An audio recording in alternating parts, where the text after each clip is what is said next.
The stability of the entire continent is in jeopardy due to the catastrophic energy crisis that Europe is currently experiencing, since energy prices are surging. A number of things have contributed to the energy crisis, including Russia's invasion of Ukraine and the Western sanctions that followed. Due to the disruption of conventional energy supply channels caused by these catastrophes, Europe is currently searching for alternate energy sources. Europe is at a turning point in its history, and how it chooses to proceed in the years ahead will define its energy landscape. The country's economy and population are still expanding, making inexpensive and reliable energy more important than before. The energy crisis in Europe is a complicated problem that has an impact on many nations.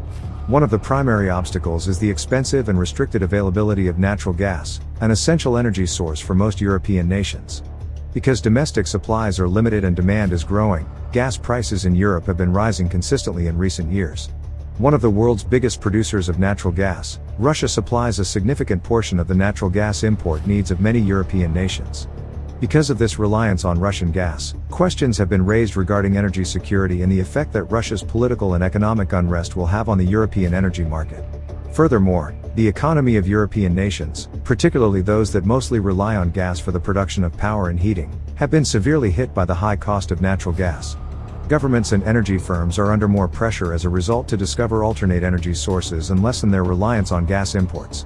In order to combat the energy problem, numerous European nations have been making investments in renewable energy sources and investigating novel technologies that would boost energy efficiency. Additionally, a few nations have been making efforts to lessen their reliance on Russian gas.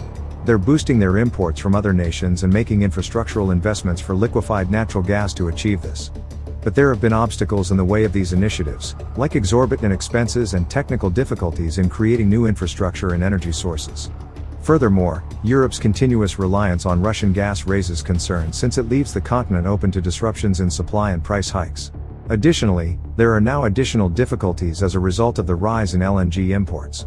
And these difficulties manifest as capacity limitations for regasification. As you can see, regasification involves turning LNG back into a gas so that it may be used as natural gas and moved via pipelines. Moreover, there are other underlying causes for the regasification capacity limitations. First, in order to meet the increasing demand for LNG, more infrastructure is required. Now that the demand for LNG is growing, several of Europe's regasification terminals, many of which were constructed decades ago, are experiencing capacity issues. In addition, there aren't enough regasification terminals at strategic locations, which leads to bottlenecks when demand rises over capacity. Lastly, certain regasification facilities struggle with maintenance problems and antiquated equipment, which makes it harder for them to handle LNG effectively. Experts also believe that Europe's energy market is impacted in multiple ways by these regasification capacity limitations. First of all, they restrict Europe's access to LNG from various suppliers. As a result, there is less variation in the energy sources available and more reliance on conventional natural gas suppliers. LNG costs rise as a result of the bottlenecks. This is because importers have to pay more for the restricted amount of regasification capacity that is available. Furthermore, this lowers LNG's competitiveness in relation to alternative natural gas supplies, such Russian piped gas. Lastly, the obstructions lessen the dependability of LNG supplies, raising the possibility of supply interruptions, blackouts, and other crises involving energy. In order to address the capacity bottlenecks in regasification, Europe now has to update its existing facilities and invest in new infrastructure. The benefits will outweigh the large investment that the public and commercial sectors will need to make. Furthermore, a more resilient and dependable capacity for regasification will enable Europe to access a greater variety of LNG sources. This will lessen reliance on conventional natural gas suppliers and broaden the variety of energy sources. Moreover, upgraded regasification facilities would boost LNG processing efficiency. As a result, LNG would become more affordable and competitive when compared to other natural gas sources. Meanwhile, the global energy industry is greatly impacted by China's growing demand for liquefied natural gas. Furthermore, as China's economy expands, so does its need for energy, and because of its adaptability and comparatively small carbon footprint, LNG is growing in popularity as a solution. The demand has caused the global LNG market to tighten and imports of LNG to soar. Additionally, this has raised prices and made it difficult for some countries to get a sufficient supply. Europe, which has traditionally depended on Russian gas as its main energy source, is most affected by this. Additionally, Europe is finding it more difficult and costly to acquire the gas it needs to meet its energy needs due to the increase in demand for LNG and the rivalry for supplies. As energy prices grow, this gives rise to worries about energy security and the effects on the economy. In addition, nations with the infrastructure and resources to manufacture and export gas are finding new opportunities as a result of the increase in demand for LNG. In the LNG market, for instance, the US is starting to become a significant player. In fact, a number of brand new export facilities are currently being constructed throughout the Gulf Coast. This is improving the economies of these regions, generating new jobs, and lowering the nation's reliance on foreign oil. Furthermore, there are both positive and negative effects on the global energy market from China's growing need for LNG. While some nations gain from more exports and production, others find it difficult to get enough energy to meet their demands. Furthermore, it's unclear how this dynamic will develop in the upcoming years. But one thing is certain. The world energy scene is drastically changing, and the growing Chinese demand for LNG will be felt for many years to come.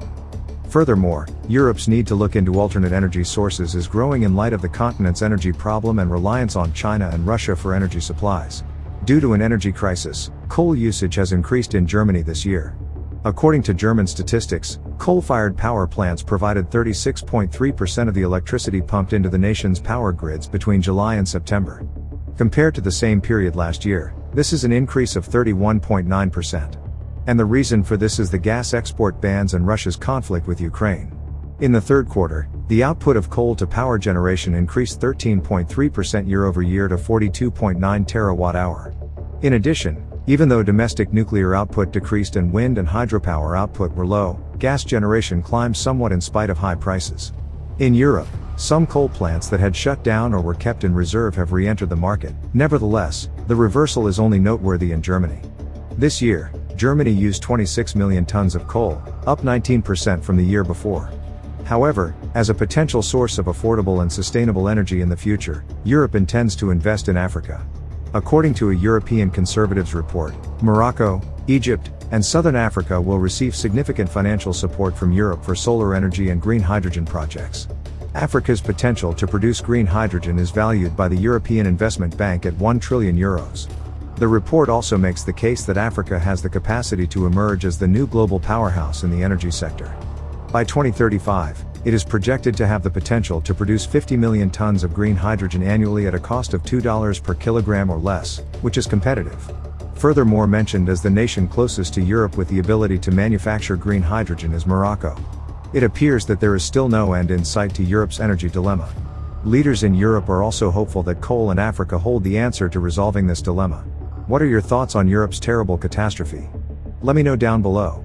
If you want to continue to learn about business investing and financial education, we have got this video waiting on the screen for you to check out. Don't forget to give this video a like and subscribe for more videos like this. Thank you so much for watching, and I'll see you in the next one.